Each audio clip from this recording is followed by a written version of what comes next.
My name is Rachel. At 27, I have built a life of quiet, satisfying order. I work remotely as a software developer, a career that rewards logic and solitude, things I excel at. My apartment is my sanctuary, my salary more than comfortable. But in the ecosystem of our family, my stability is interpreted as austerity, my independence as aloofness. I have never been enough. Melissa, 3 years my junior, has always operated as the family's sun, around whom all planets, including our parents, are helplessly destined to orbit. She is spoiled, theatrically dramatic, and possesses a gravitational pull for getting exactly what she wants. My role was written long ago, the accommodating older sister, the one who steps aside, whose achievements are quiet nods, whose disappointments are silent burdens. My birthdays have always been soft, focused background events compared to the high-definition blockbusters of Melissa's life. This year was to be different. My weekend trip was a reclaiming. She knew, and with her announcement, she set fire to the plans. My sister, Melissa, chose her wedding date to deliberately ruin my birthday. When I finally responded, I turned the tables in a way she never saw coming. It happened at a family dinner celebrating her engagement. Melissa, 3 years younger than me, was glowing as she clung to her fiancé, Kevin. "We've booked the venue," she trilled. "June 14th. It was the only date they had left, and it's just perfect." The room erupted in cheers. My smile froze on my face.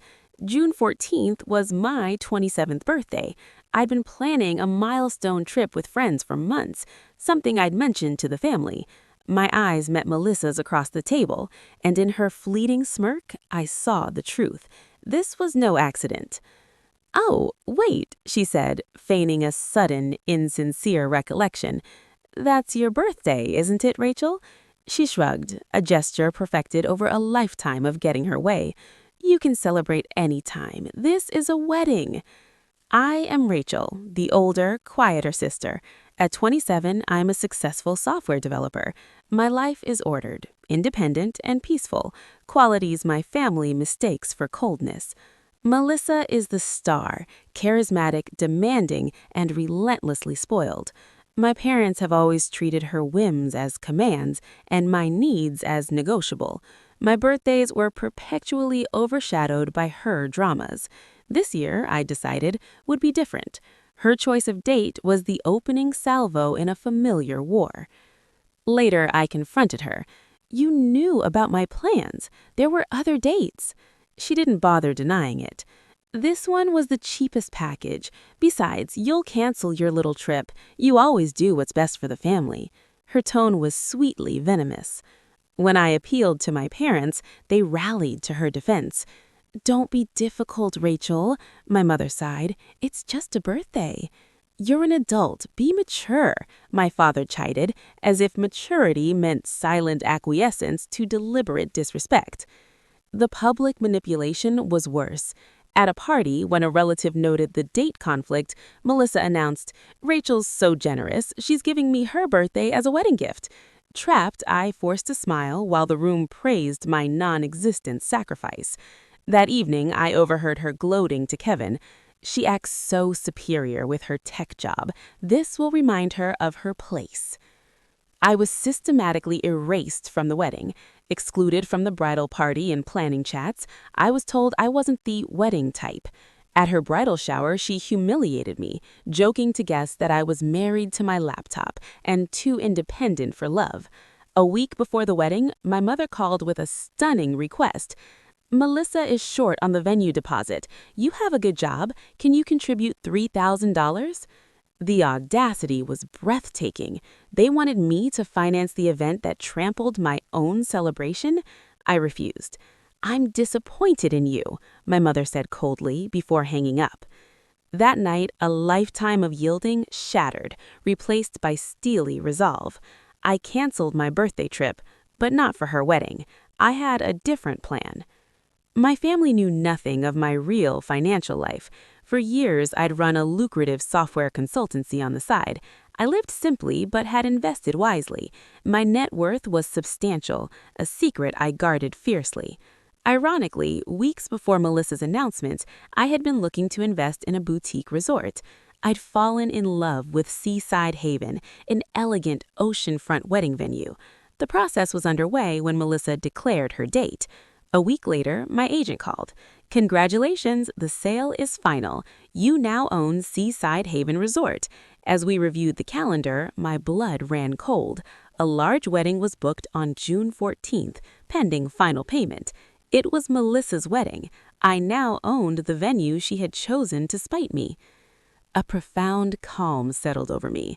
This was no longer a family squabble. It was a business matter. My lawyer confirmed the contract required full payment 7 days in advance. They were already in breach. I instructed the resort manager to send a final notice, pay in full within 24 hours, or the contract would be voided. The storm hit 3 days before the wedding. Melissa called, hysterical. "The resort is canceling. They say we didn't pay." I asked, my voice steady. "Did you?" "A check is coming. They can't do this." "The contract is clear. Payment was due over a week ago."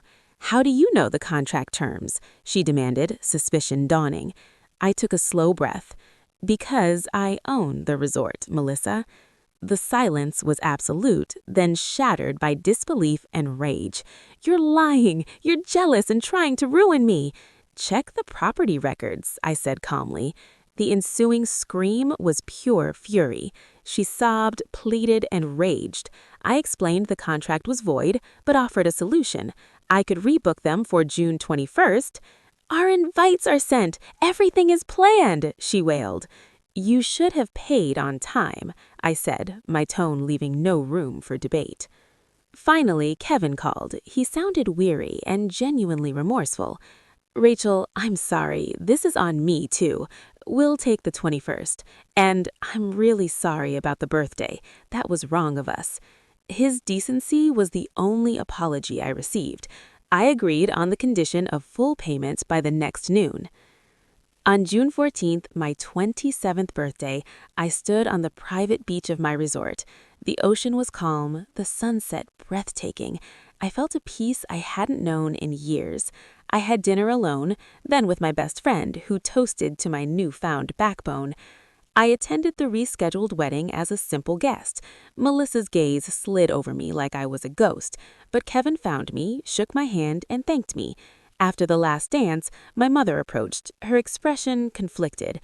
"I still think it was harsh," she began, then sighed. "But I think I'm starting to understand why you did it." I hugged her.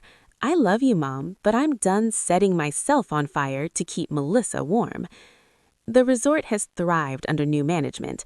I celebrated my 28th birthday there on my own terms. The experience taught me a vital lesson. Boundaries are not acts of cruelty. They are the foundations of self-respect. Standing up for yourself is not selfish. It is a necessary declaration that your kindness is not weakness. You deserve to be treated with dignity, even by family. Sometimes you have to buy the entire resort to make them see it.